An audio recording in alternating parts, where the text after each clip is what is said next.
In this video, I want to talk briefly about Ukraine's cultural resistance to Russia's full-scale invasion.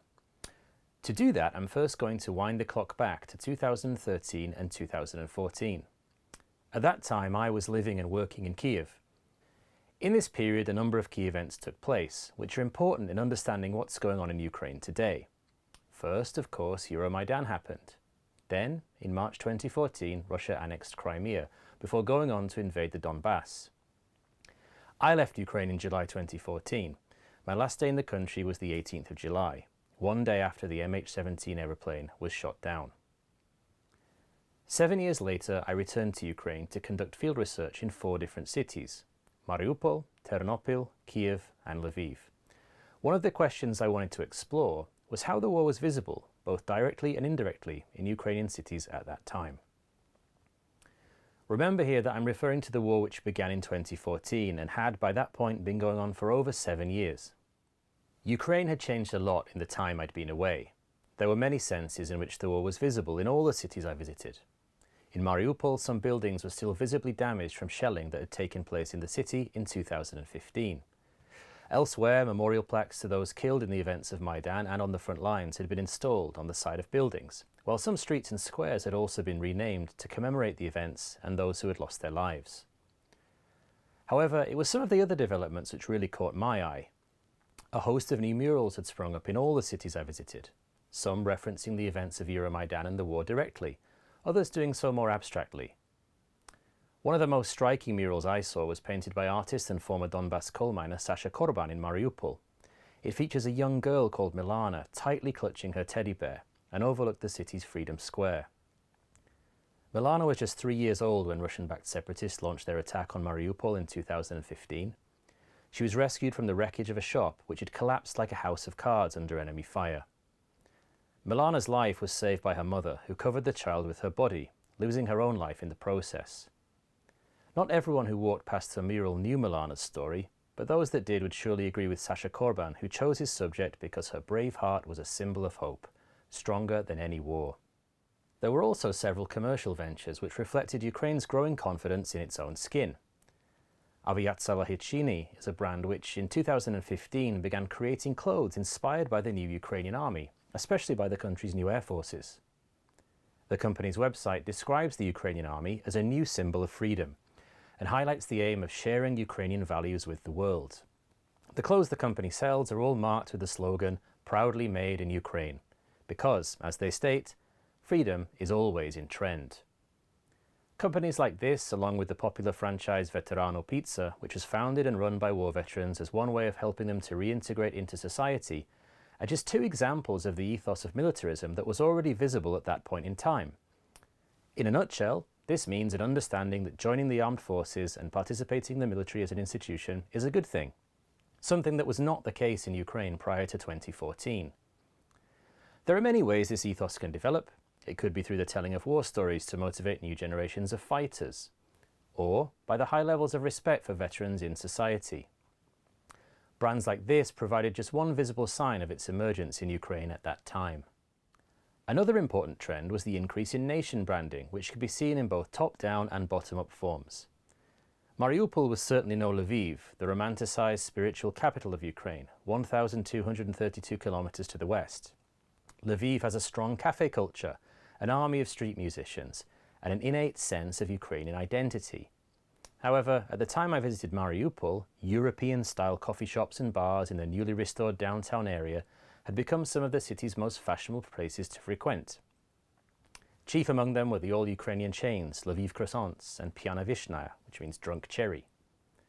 You could start your morning at the former with a Galician-style croissant and finish the evening downing glasses of the latter's patented cherry-flavoured liqueur, which the company claims is an integral part of old Lviv. Drunk cherry and Lviv croissants wholeheartedly embraced their version of imagined Ukrainianness, going way beyond the then recently introduced national laws regulating language use in the service industry to create a metaphorical corner of Lviv in the Ukrainian East. And there was certainly no shortage of locals who enjoyed that experience. It's fair to say that after February 2022, Ukrainian culture played a crucial role in both uniting Ukrainians behind a common cause and raising awareness on the international stage. There are plenty of examples we could draw upon. One of the more notable was Kalush Orchestra winning the 2022 Eurovision Song Contest with their song Stefania. The song's accompanying video was filmed among the burnt-out buildings of the Ukrainian cities Bucha, Irpin, Borodyanka and Hostomel, all of which had been attacked during the early period of the Russian invasion. Russia, of course, was banned from taking part in the 2022 contest. Sasha Korban is one of many artists from Ukraine and abroad who painted new murals referencing the events of the war and showing support for Ukraine, both inside Ukraine itself and across the world. Among some of the more creative examples were murals depicting Volodymyr Zelensky as Harry Potter and Vladimir Putin as Voldemort, making the battle between good and evil as explicit as it is in the movies. Another showed Zelensky as Chris Rock and Putin as Will Smith, in reference to the infamous incident where the latter slapped the former on stage at the Oscars. In May 2022, another Hollywood star, Angelina Jolie, visited Ukraine. During her trip, Jolie spoke to internally displaced people at Lviv railway station and was also photographed buying coffee at a branch of Lviv Croissants. So far, I've talked about some of the developments I observed inside Ukraine back in the autumn of 2021. But what about the view from outside? Living next door to Russia in places like Estonia, where I am now, with their own traumatic experiences of Russian aggression, it's hard not to see what's going on in this war as a stark warning of what might happen even closer to home should Ukraine fail to win. But what about in a country on Europe's western margins, where Ukraine and Russia often seem so much farther away? I'm from England, and as I mentioned before, between 2010 and 2014, I lived and worked in Kiev. At that time, whenever I went home to visit friends and family, few of them appeared to know much about Ukraine at all. Chicken Kiev could definitely be found on plenty of pub menus, and those from older generations were well aware of the Chernobyl disaster. Some were perhaps also familiar with the work of Shevchenko, but that's Andrei, the AC Milan and Chelsea footballer, not Taras, the national poet. But that was pretty much where it ended. I'm fairly sure that back then no one I knew could have told me the colours of the Ukrainian flag without first consulting Google, and naming the president would have been way out of the question. In May 2023, however, when I returned to my hometown of York, it was clear things had changed. A yellow and blue Ukrainian flag was flying above the central York City Council building. A hand-painted portrait of Volodymyr Zelensky was on sale at a popular local cafe to raise money for the Ukrainian Red Cross. Several high street shops and pubs also had signs in their windows declaring defiantly that York stands with Ukraine. My trip home also coincided with the 2023 Eurovision Song Contest, which after Ukraine's Kalush Orchestra won the previous year, ought to have taken place in Kiev. Because of the war, however, it was moved to Liverpool, a city that is synonymous with music. Under the slogan United by Music, Eurovision 2023 was billed as a celebration of the relationship between the UK and Ukraine. I decided I had to go. Liverpool Lime Street Station was awash with yellow and blue when I arrived. I walked through the city past inflatable Solovyeko songbirds, each representing a different region of Ukraine. Zelensky cocktails were on the menu at a bar dedicated to the Beatles, alongside Sgt. Pepper Coladas and Strawberry Fields daiquiris. When I reached a special section of the official Eurovision village dedicated to Ukraine, hand-stitched Ukrainian vyshyvankas were for sale, similar to those that statues of John, Paul, George and Ringo had been photographed wearing the day before. The smell of freshly made borscht and vareniki drifted across from a nearby pop-up cafe. You probably only know about Ukraine through the lens of war, a volunteer from Kherson said to me. Her mission that day was to make sure war is not the only thing people think of when they hear about her country. And it was a crucial one. After all, as plenty have pointed out, the threat posed to Ukraine in this war is not just territorial, it's existential. And at times like this, culture is much more than just a form of entertainment. It's the very essence of what people are fighting for. That's not to say that before February the 24th, 2022, Liverpool and Ukraine were total strangers. In May 2018, when Liverpool FC reached the Champions League final in Kiev, thousands of the club's supporters descended on the Ukrainian capital that day in a sea of red shirts, turning Shevchenko Park, Taras, not Andrei this time, into an impromptu pre-match party zone. 5 years on, and the roles had been reversed, as a Liverpool park played host to Shevchenko's poems. I noticed one on display above a sign saying Penny Lane. This time, however, the party was permeated by the presence of war.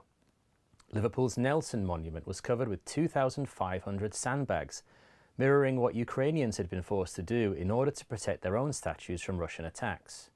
At Liverpool Cathedral, there was an exhibition about the escape from Izium, while flyers were being handed out that asked those who visited to imagine all the people living life in peace. So what does all this mean? From the mural of Milana in Mariupol to these pieces of Ukrainian Liverpool, some temporary, others more permanent, or zeitgeist objects, to use a more academic term. Well, there's certainly a lot more to unpack here than can be summarised in a short clip like this, but I think there are four main points to consider. First, it highlights the importance of popular culture during times of war and existential threat.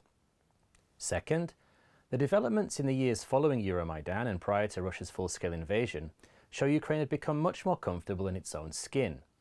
It's through some of these ordinary consumption practices that ordinary people play a crucial political role in securing consolidation of a national community and state in critical times.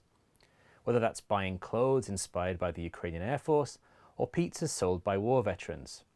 Ukrainians and those who visited the country had been doing this in many different ways since 2014.